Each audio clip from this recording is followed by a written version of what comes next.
Hello everyone, আমার এই মাসে একটি পার্সেল এসছে। আজকে কিন্তু তোমাদের সঙ্গে আমি এই পার্সেলটি শেয়ার করব যে কী কী এসছে আমার।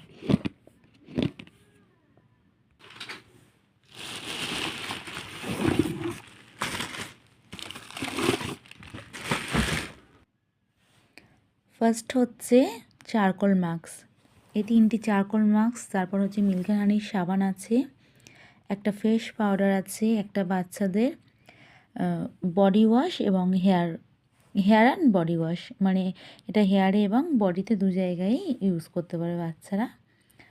আর আছে 4টি টেন্ডার কেয়ার, আর আছে 4টি লিপ লাইনার এবং 3টি কাজল। আর এখানে আছে 2টো মিল্ক অ্যান্ড হানির শাওয়ার ক্রিম, একটা লিপ গ্লস আর 2টো এসেন্টিয়ালসের ফেস ওয়াশ। তোমরা যারা আমার কাছ থেকে অরিফ্লেমের প্রোডাক্টস নিতে চাইছো কিংবা এই প্রোডাক্টসের মধ্যে থেকে কিছু নিতে চাইছো, অবশ্যই কিন্তু আমার সঙ্গে যোগাযোগ করতে পারো। So thank you for watching.